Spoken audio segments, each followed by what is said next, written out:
नमस्कार, मैं प्रवीण जाखड़ विधायक.com में आपका स्वागत करता हूं। चूरू के राजगढ़ में एसएचओ विष्णुदत्त विश्नोई की आत्महत्या का मामला बहुत तूल पकड़ चुका है। जब उन्होंने आत्महत्या की थी उस दिन तक यह आइडिया नहीं था किसी को भी कि यह मामला इतना ज्यादा उछल जाएगा। अलग अलग किरदार इस मामले में आ चुके हैं जो इसको लगातार उलझाते जा रहे हैं। हालात ये हो गए हैं चूरू में कि इस मामले की जांच जो की जा रही, निष्पक्ष जांच को लेकर लगातार सवाल उठ रहे हैं, क्योंकि यहाँ पर पॉलिटिकल एजेंडा जो है वो चलाने के लिए कैंपेन की जा रही है।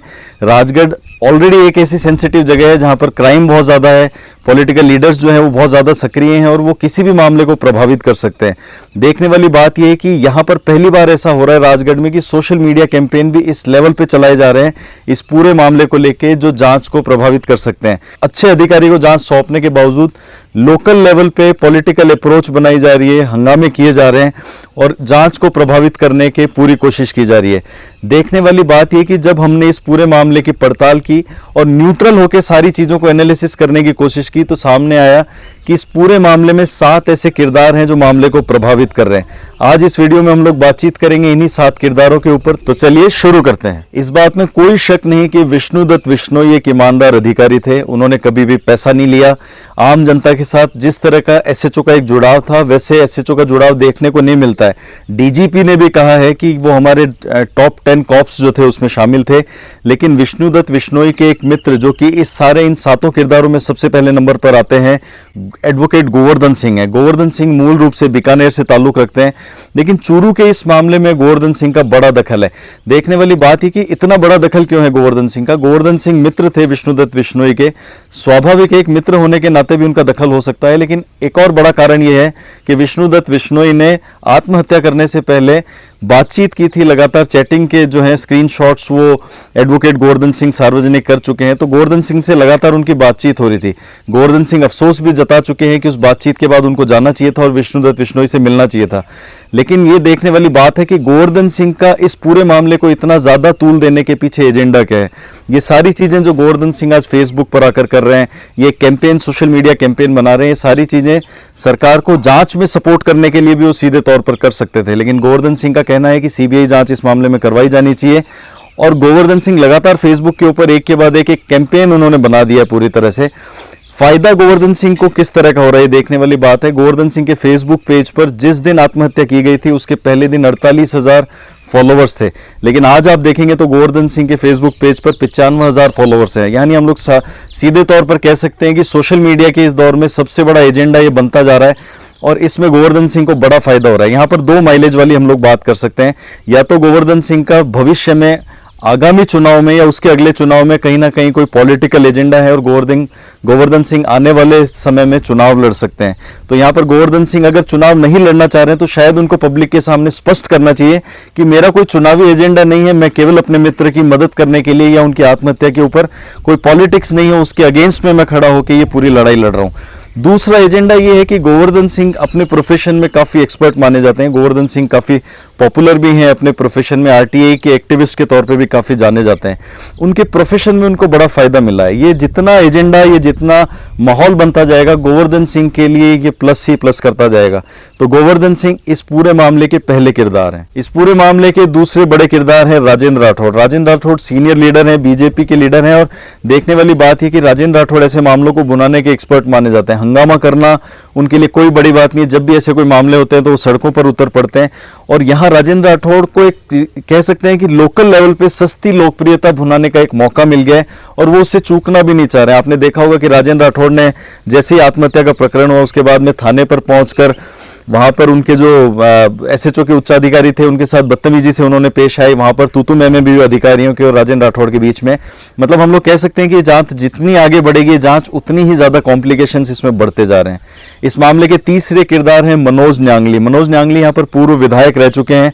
मनोज न्यांगली यहाँ पर बसपा से आते हैं और देखने वाली बात यह कि युवा हैं, अप्रोच अच्छी है, एक्टिव लीडर हैं और यहाँ पर जो समीकरण बनते हैं 3 पार्टियों का, यहाँ पर तीनों की अच्छी लड़ाई रहती है। कांग्रेस है, बीजेपी और बसपा है, लेकिन यहाँ पर बसपा बीच में एक बड़ा दखल रखती है। इन दोनों पार्टियों की जान गले में लाके रखती है बसपा हर बार। मनोज न्यांगली भी पॉलिटिकल एजेंडा चला रहे हैं क्योंकि मनोज न्यांगली को पता है कि इस समय सत्ता में नहीं है। उनके पास एक एजेंडा मिल गया बहुत अच्छा, जो कि करंट में जो विधायक है कृष्णा पूनिया, उनके खिलाफ एक मोर्चा खोलने का मनोज न्यांगली को मौका मिल गया। कोई जरूरी नहीं कि अगली बार मनोज न्यांगली जीतेंगे, कौन जीतेगा ये भविष्य बताएगा, जो काम करेगा राजगढ़ की जनता के लिए वो जीतेगा। लेकिन मनोज न्यांगली निश्चित तौर पर अपनी पॉलिटिकल रोटियां सेकने का काम यहां पर बहुत अच्छे से कर सकते हैं। ये देखने वाली बात है, क्योंकि इस पूरे एजेंडे में कोई पॉलिटिकल रोटियां सेक रहा है, कोई अपनी पब्लिसिटी का स्टंट इसको बना रहा है।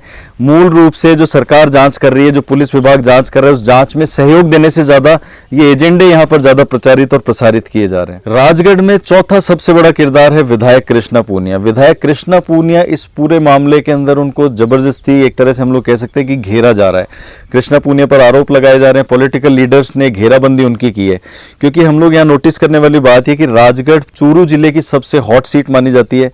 यहाँ पर कृष्णा पूनिया पहली बार जीत कर आई हैं, विधायक बनी है पहली बार, और वो उनका कोई पॉलिटिकल बैकग्राउंड भी नहीं है। ऐसे में विधायक को घेरने की कोशिश की जा रही है और उसमें पॉलिटिकल लीडर्स कोशिश कर रहे हैं कि हम घेर के अगले चुनाव तक इनको पटकनी दे दें। लेकिन देखने वाली बात यह कि कृष्णा पूनिया को लेकर जो मुद्दा बनाया जा रहा है, उनको भद्दी भद्दी गालियां दी जा रही है। एक महिला विधायक को किसी भी तरह की गालियां सोशल मीडिया पर दी जा रही हैं, उनको बदनाम करने की पूरी कोशिश की जा रही है। कैंपेन पूरा चलाया जा रहा है। अभी कोई परिणाम आया नहीं है, कोई जांच के परिणाम आएंगे, उसके बाद अगर कोई दोषी होता है, वो कृष्णा पूनिया दोषी होती हैं, वो कोई उच्चाधिकारी जो है पुलिस के वो दोषी होते हैं। कोई भी तीसरा व्यक्ति जिसने प्रेशर बनाया या जांच में दोषी पाया जाता है, ये पुलिस का काम है जांच करना।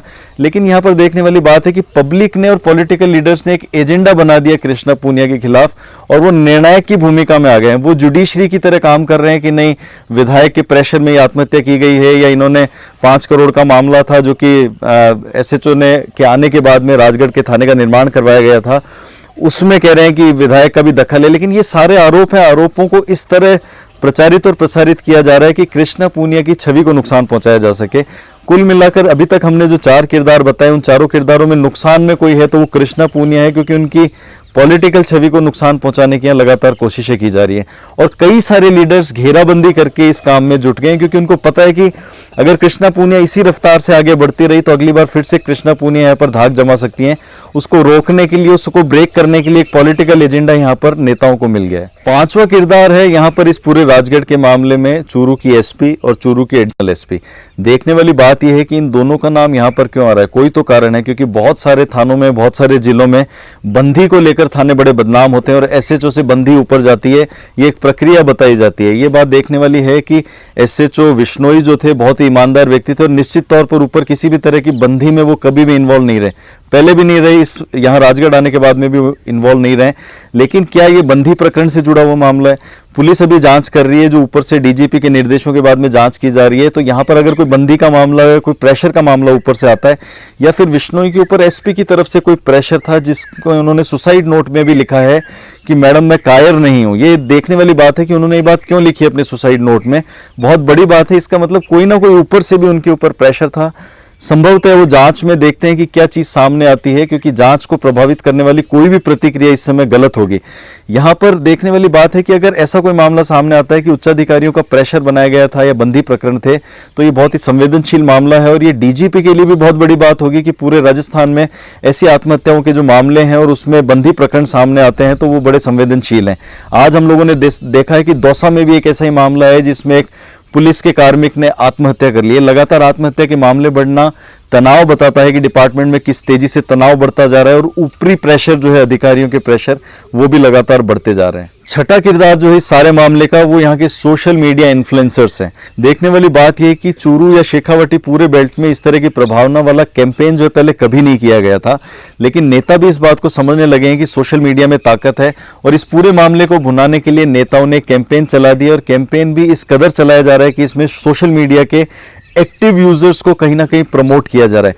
हो सकता है यहाँ के जो लोकल लीडर्स हैं वो इसके लिए पैसा भी खर्च कर रहे होंगे। ये भी एक जांच का विषय है कि इस तेजी से सोशल मीडिया कैंपेन करना और एसएचओ का नाम यूज करते हुए अपनी पॉलिटिकल रोटियां सेकना, एक एजेंडा बना देना, ये बहुत बड़ी बात है कि इतनी जल्दी ये एजेंडा कैसे बना। पुलिस को इस बात की भी जांच करनी चाहिए कि क्या इसके पीछे कोई सोशल मीडिया कैंपेन करने वाले लोग हैं, क्या पॉलिटिकल लीडर्स यहाँ पर सोशल मीडिया कैंपेन चलाने में मदद कर रहे हैं या बैकअप सपोर्ट दे रहे हैं, या कोई फंडिंग की जा रही है यहाँ पर सोशल मीडिया कैंपेन के लिए। क्योंकि पब्लिक को पता नहीं है कि पीछे से क्या किया जा रहा है, उनके सामने बस तथ्य पेश किए जा रहे हैं तोड़ मरोड़ कर। कोई विधायक को गाली गलौज कर रहा है, कोई नेताओं को गाली गलौज कर रहा है, कोई सिस्टम को गाली गलौज कर रहा है। तो यहाँ पर छठा सबसे बड़ा जो किरदार है वो एक अदृश्य किरदार है, जिसमें ये सोशल मीडिया इन्फ्लुएंसर्स इस मामले को प्रभावित करने की कोशिश कर रहे हैं। सातवां किरदार इस पूरे मामले में है जनता। राजगढ़ की जनता, भोली भाली जनता जो हमेशा वोट देती है, नेताओं को सामने लेकर आती है, इस पूरे अखाड़े के अंदर सबसे बड़ा शिकार बनती जा रही है।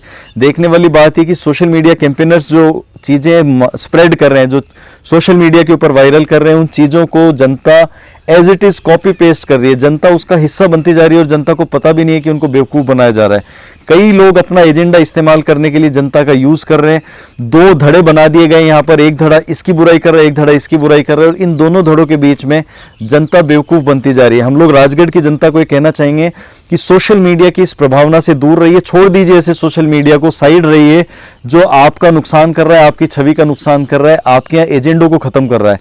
यहाँ पर एजेंडा होना चाहिए कि राजगढ़ का विकास क्या हो रहा है, राजगढ़ में किस विधायक ने काम किया, राजगढ़ में कौन है जो ये क्राइम रेट को कम करने में मदद करेगा। आप लोगों को ये अच्छे से पता है कि राजगढ़ ऐसा इलाका है जहां पर क्राइम रेट बहुत ज्यादा है। पूरे चूरू इलाके में, राजगढ़ में बहुत सारी हत्याएं हर साल की जाती हैं। दारू के मामले, ट्रक पकड़ने के मामले और दूसरे मामले हैं जिनमें क्रिमिनल्स भाग जाते हैं, क्रिमिनल्स बार बार गोलियां चलाने जैसे मामले लगातार सामने आते हैं। राजगढ़ की जनता को यहाँ पर ये चाहिए कि सोशल मीडिया कैंपेन का शिकार नहीं बने, बल्कि वो इन एजेंडों के लिए नेताओं के सामने आए और उनको बोले कि जो राजगढ़ का विकास करेगा उसको वोट किया जाएगा। क्योंकि यहाँ पर पब्लिक को बेवकूफ बनाकर वोट की राजनीति यहाँ पर की जा रही है, जो लगातार जनता के लिए नुकसानदायक है। अगर ये परवान चढ़ती है तो हम आपको आज ही बता दें कि अगले चुनाव तक आपके राजगढ़ में कोई विकास का काम नहीं होने वाला है। ये नेता केवल इस मामले का इस्तेमाल करेंगे, आपका इस्तेमाल करेंगे, और यहाँ पर पॉलिटिकल एजेंडों को बनाकर विकास को दफन कर दिया जाएगा, खत्म कर दिया जाएगा। ये थे इस पूरे मामले के 7 किरदार। हम लगातार ऐसी रिपोर्ट्स आपके लिए लाते रहेंगे। अगर आपको हमारा चैनल पसंद आ रहा है तो चैनल को लाइक और सब्सक्राइब कीजिए, वीडियो को ज्यादा से ज्यादा शेयर कीजिए। अगले वीडियो में फिर मुलाकात होगी। नमस्कार।